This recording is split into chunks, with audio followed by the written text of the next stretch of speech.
Day by day. Presented by First Community Credit Union. Life is better with community.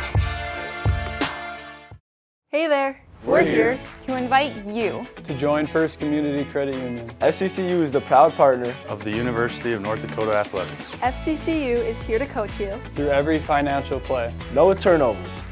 Only buckets. When you join FCCU, you get the full UND experience. Enjoy our exclusive UND credit and debit cards. So come see why. Life is better with community at First Community Credit Union.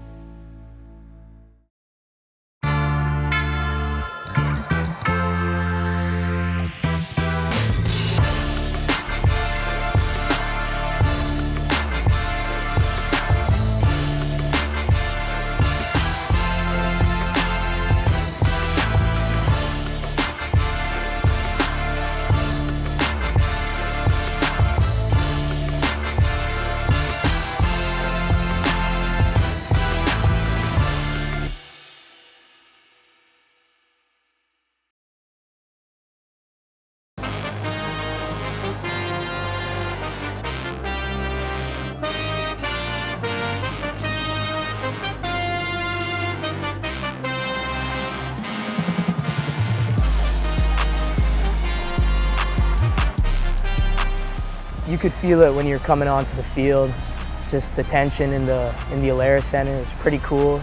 You could look into the student section. It was packed. People were excited to be there. It was a great feeling being back. You know, there were some good plays in the first half, but there were also some plays that hurt us. You know, explosive plays that we gave up for scores.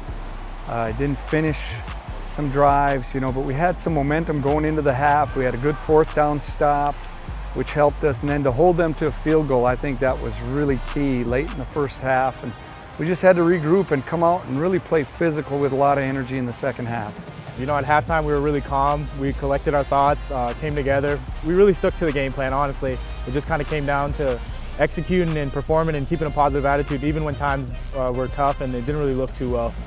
The guys up front really affected the quarterback. I mean, obviously getting to him 6 times for sacks, but there's probably about 8 or 9 more opportunities where he got shots on the quarterback or hits on the quarterback that those eventually start playing into his mind, and I think a little bit of his decision making that helped the guys out on the back end. So that was a big difference in the second half there, being able to get to the quarterback. He has a long of 42 in his career to give UND the lead.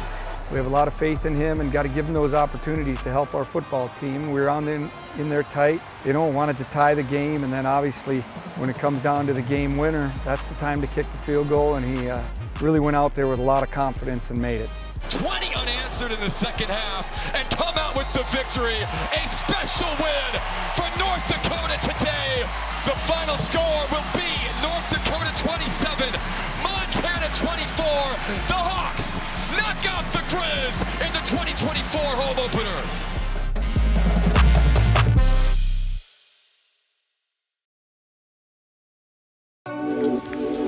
For us, we've had a long history of being able to get Canadian kids down here. Obviously, our location is probably the biggest factor in that, being so close to Winnipeg. We've had a lot of good Winnipeg players come through here, and then obviously now we got some guys from out east as well, with Quincy and Nate and Marcus being a Winnipeg kid. So I'm from Winnipeg, Manitoba. It's about 2 hours from here, and I played high school football at Dakota Collegiate. I came up through a program called Recruit Ready to help Canadian players get recruited to American schools. So UND came down, took a look at me, and they asked me to come down to a camp. I went down to a camp, and the rest is history.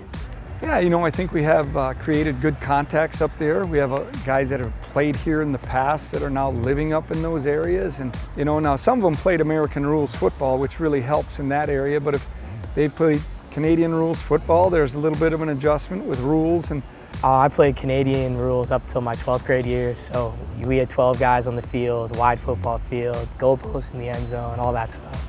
In Canada, you got 3 downs instead of 4. Wide receivers can motion forward, going at the ball.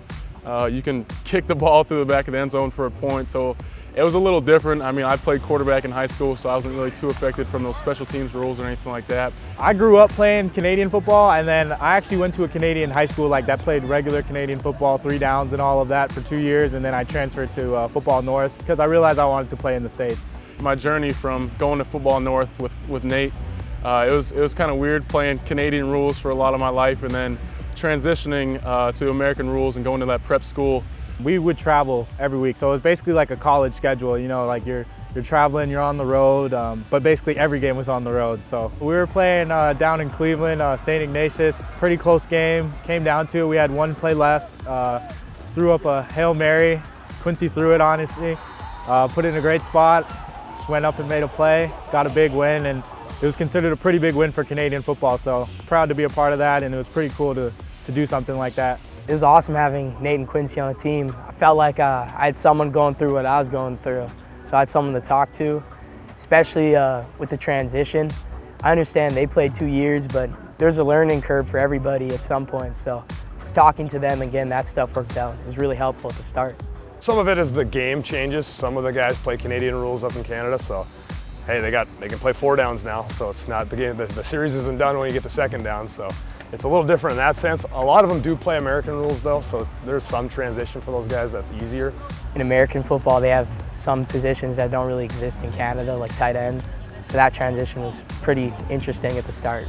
And there's a learning process to it, but for the most part, they're really good fits. You know, these guys from Canada follow the NFL, they follow college football in the States, so they're well aware of who we are. And you know, we try to get them down here before they ever get into the real recruiting process. And it's a kind of a two-way street. We obviously seek them out and recruit them, but for them to come showcase themselves, it's huge to be able to get them to our summer camps, to get exposure that way, and for us to develop a relationship. It's going to be hard for coaches to see you and trust the film, you know, that we have in Canada.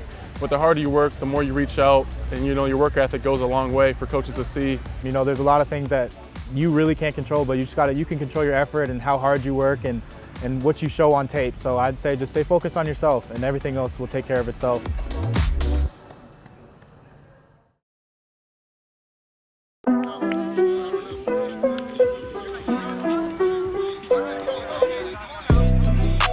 Well, obviously it's a big win, you know, like a lot of media coverage on that, but we kind of just got to forget about it.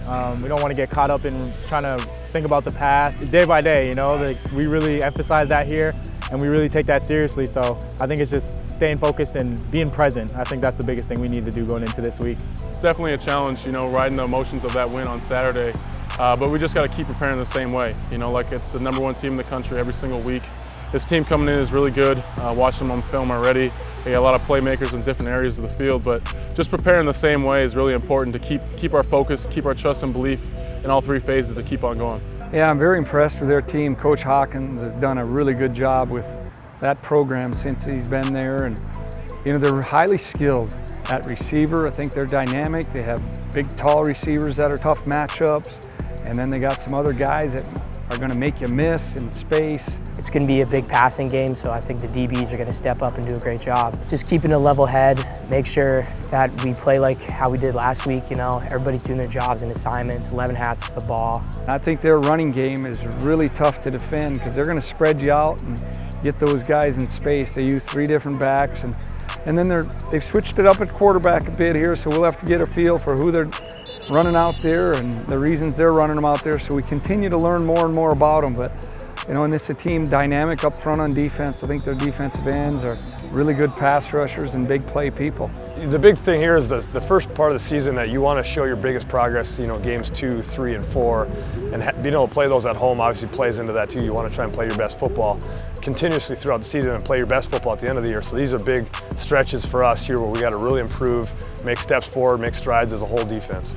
We love being part of the Potato Bowl and the tradition here, but there's a lot going on campus, a lot going on in the community, and our focus needs to be on our preparation for the game.